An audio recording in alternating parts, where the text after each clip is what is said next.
Bonjour et bienvenue pour cette 8e vidéo du chapitre sur la dérivation et la convexité. Dans cette vidéo, nous allons faire une démonstration qui est au programme pour ce chapitre. Il s'agit de démontrer que si une fonction f seconde est positive, alors sa courbe représentative est au-dessus de ses tangentes.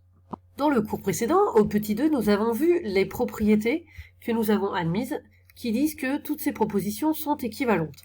Effectivement, nous admettons presque tout, mais nous avons tout de même une implication à démontrer qui est au programme.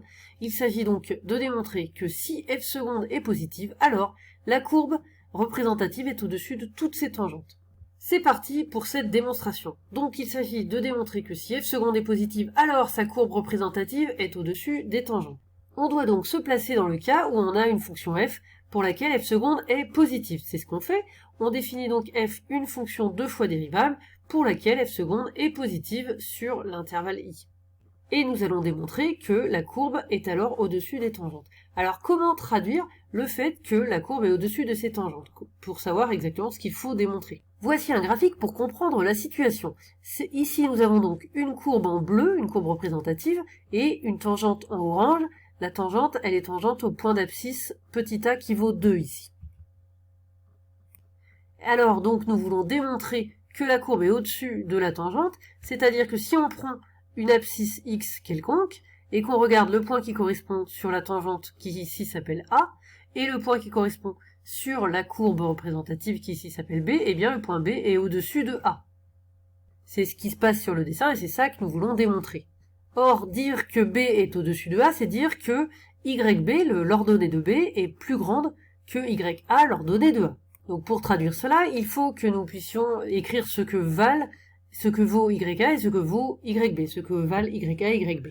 Alors pour le point A il est sur la tangente. Une équation de la tangente, c'est Y égale f' de A, facteur de x moins A plus f de. Ça veut dire que pour le point A, son abscisse c'est x et son ordonnée, eh bien, puisque A est sur la tangente, l'équation est là, donc son ordonnée, c'est, grâce à l'équation, c'est f' de A, facteur de x moins A plus f de A.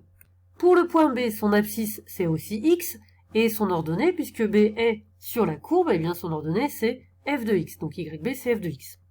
Maintenant que nous connaissons YB et YA, nous les avons exprimés, eh bien nous allons pouvoir dire ce que c'est que prouver que B est au-dessus de A, puisque c'est ça que nous cherchons à faire pour dire que la courbe est au-dessus de la tangente.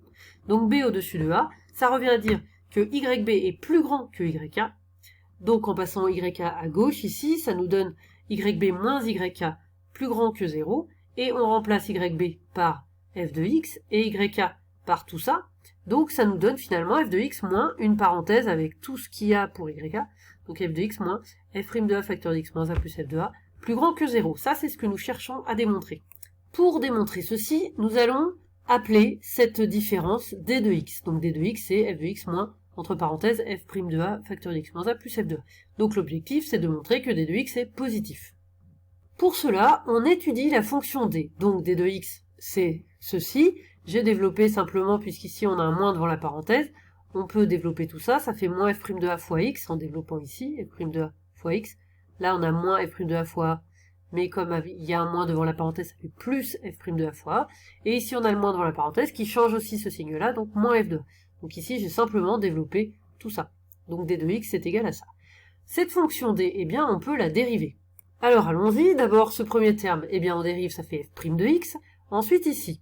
Alors ici, petit a, c'est une constante, petit a est fixé. Donc f' de a, c'est une constante aussi. Tout ce qui est avec a, c'est une constante. Il n'y a que les expressions avec x qui varient et qui peuvent être dérivées. Donc f' de a, c'est une constante. F' de a fois x, eh bien, en fait, c'est juste une constante fois x. Quand on a une constante fois x, la dérivée, c'est la constante. Donc il reste moins f' de a. Ensuite, tout ceci, ce sont des constantes. Donc quand on dérive, eh bien ça fait 0, ça disparaît.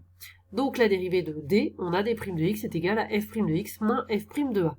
Maintenant, pour f' de x moins f' de a, nous allons utiliser notre hypothèse, qui est que f seconde de x est positive. F seconde, c'est la dérivée de f', puisque la dérivée de f' est positive, ça veut dire que la fonction f', elle est croissante. Donc, lorsque x est plus petit que a, eh bien quand on applique une fonction croissante, on conserve l'ordre. Donc f' de x est plus petit que f' de a. C'est-à-dire ici, c'est exactement ce qu'on a quand on passe f' de a de l'autre côté, ça veut dire qu'f' de x moins f' de a est négatif, c'est-à-dire d' de x négatif.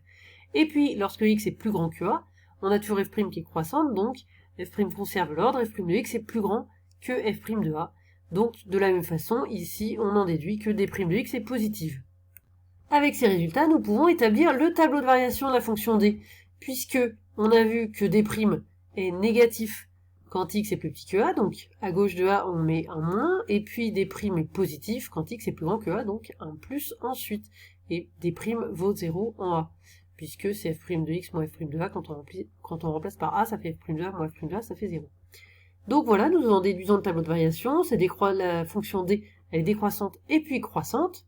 Nous calculons la valeur pour petit a, j'ai remplacé ici, donc dans l'expression de d de x, avec x qui vaut a, f de a moins f' de a moins a, là ça fait 0, cette parenthèse, donc ici, en multipliant ça fait 0, il reste donc f de a moins f de a, ce qui donne 0. Donc voilà le tableau de variation. Finalement, grâce à ce tableau de variation, eh bien, on constate que le minimum de d de x est 0 atteint a. Ce qui veut dire aussi que d de x est toujours positive le reste du temps, donc on en déduit que d de x est supérieur ou égal à 0 sur tout l'intervalle i, ce qui exactement prouve que la courbe est au-dessus de sa tangente, puisque c'était exactement ceci comme j'ai expliqué au début de la démonstration. Ceci, ça marche quel que soit petit a, donc ainsi on a démontré que la courbe C est au-dessus de toutes ses tangentes sur i, et c'est bien ce qu'on cherchait à faire. Ainsi, on a terminé la démonstration, disant que si f seconde est positive, alors la courbe est au-dessus de ses tangentes.